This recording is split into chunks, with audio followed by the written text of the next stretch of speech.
I mean, Terence Crawford has had an amazing career against a lot of very good fighters and world-class fighters, and honestly has barely lost a round. When you look back at Bud Crawford's career, there is something really special. I say there's nothing to do, but damn, like, I mean, what else do you gotta do? he's a three-time undisputed champion. Hey man, you looking small. What you mean I'm looking small? You looking small. Like, it's just that, like, you gotta really hurt that dude to turn him away and to try to stop him from doing what he want to do. So skillful, yes, but this and this. Yeah. Fighters fear Terence Crawford for plenty of reasons, and they're not just about his talent. Even Roy Jones Jr. pointed out that Canelo looked uneasy when facing him. What makes Crawford truly intimidating is his composure. He studies every move with icy calm. Opponents rarely land clean shots, and when they slip up, he punishes them with flawless timing, leaving them feeling hopeless, like there's simply no path to victory. In that stare down that we talked about, when I told you either he's not ready for this or he trying to little boy Bud, he wasn't trying to little boy Bud. He really was afraid, well, not afraid, but he was worried about Bud, and Bud knew that. And Bud, being the older guy, Bud kind of looked him in his eye and made him turn away first. That was a victory for Bud. That was Bud's first victory. Anytime that happens, if something else don't come around or something else don't happen to undo that, you got a problem. Paulie Malignaggi emphasized just how extraordinary Terence Crawford's career has been, noting that he became an undisputed champion in 3 separate divisions, a feat almost unheard of in today's boxing world. Unlike many fighters who pad their records, Crawford consistently took on the toughest names available. What stood out most to Paulie wasn't just the victories, but the way Crawford achieved them, barely taking clean shots while systematically breaking down opponents. His numbers tell the story: 41 wins, 31 by knockout, and still undefeated. Malignaggi called this run historic, adding that Crawford's recent win over Canelo felt bigger than a single fight. To him, it marked the beginning of a new era, much like the reign Floyd Mayweather once commanded. In Paulie's eyes, Crawford has now become the defining force of this generation. Flawless. I mean, Terence Crawford has had an amazing career against a lot of very good fighters and world-class fighters, and honestly has barely lost a round. When you look back at Bud Crawford's career, there is something really special. It's one of those things now, because now I've now seen back-to-back generations of Floyd Mayweather and Bud Crawford, and man, you know, it's one of those things where now I understand why the people that lived in the Ray Leonard era say, you know, oh, wish we could see Ray Leonard against Mayweather, and how that would be. Because it just leaves such an empty feeling when you have such special fighters that were in different generations, and you saw both of them. You know, I saw the entirety of the Mayweather generation. I saw the entirety of the Bud Crawford generation. Just incredible. Really, really incredible. And I know Mayweather gets a lot of hate, but for me, he's a tremendous fighter. And Terence Bud Crawford is in that realm as well. And it's a fight we'll never get to see. So what are we going to do, you know? It'll be up to the fantasy fights, you know. But let's get into it, man.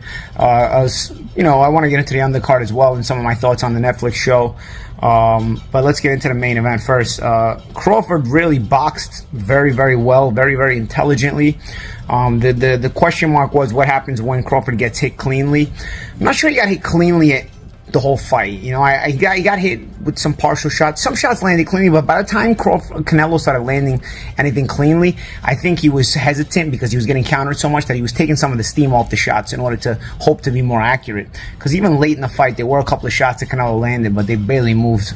Brian described watching Terence Crawford against Canelo as nothing short of extraordinary, noting that it's rare to see such a perfect balance between offense and defense in modern boxing. Most fighters excel in one area while exposing weaknesses in the other, but Crawford combined both with razor-sharp precision. Against Canelo, he not only shut down attacks with a tight guard and slick movement, but also transitioned seamlessly into offense, capitalizing on every opening. Brian explained that this complete skill set is what separates Crawford from most champions, his ability to dismantle an opponent's weapons while building unstoppable momentum. For him, it was remarkable to witness a fighter not just avoid punishment, but dominate a world-class opponent with such calm control and mastery.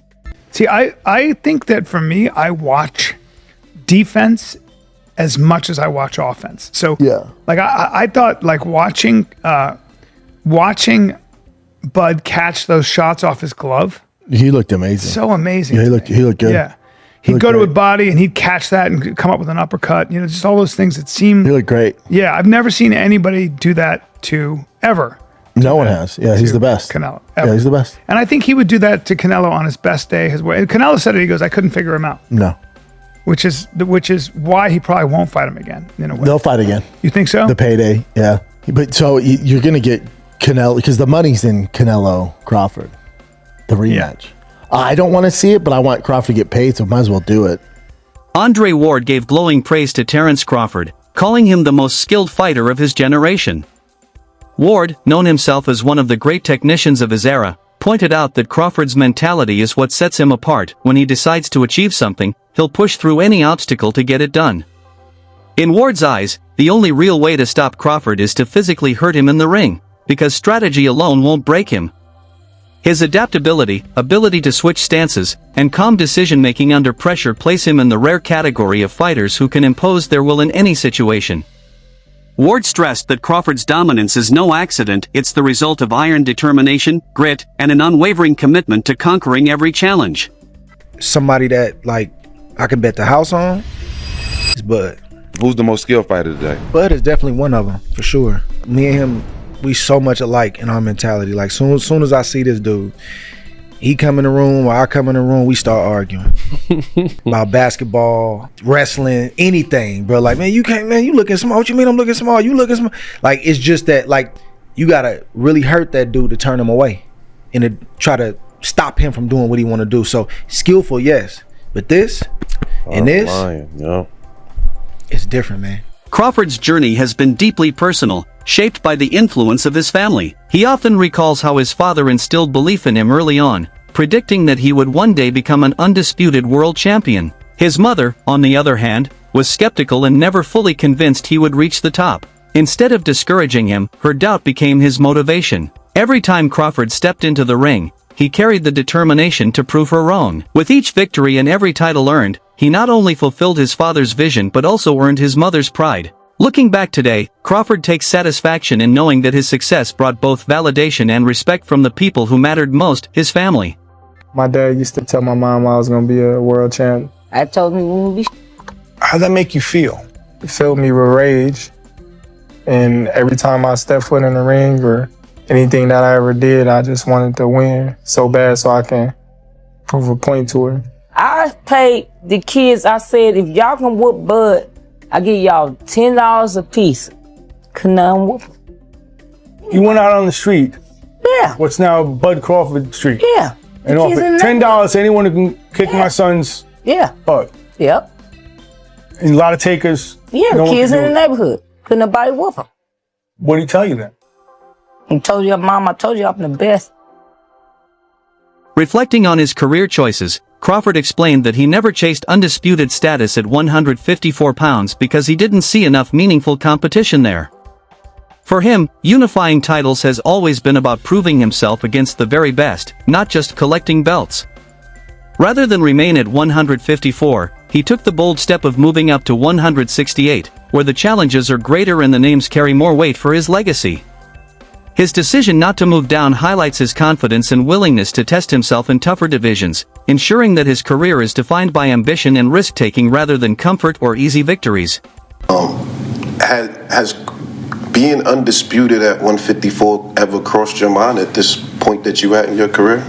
Not at all, because I'm looking at the landscape of the 154-pound division. There's a lot of great fighters, but there's not a lot of defining fights at 154. There's not a lot of legacy fights at 154. You know, when I'm looking at the landscape of 154, I beat, what's his name? Majimov? No, 154? No. The champion that just knocked out Tim Tszyu. Oh, Bachram. Yeah. Okay, so Bachram, they're going to say, who is Bachram? Facts. He knocked out Tim Tszyu that already had losses. What you done with Fundora, though? Without Fundora already been knocked out. Yeah, he did. So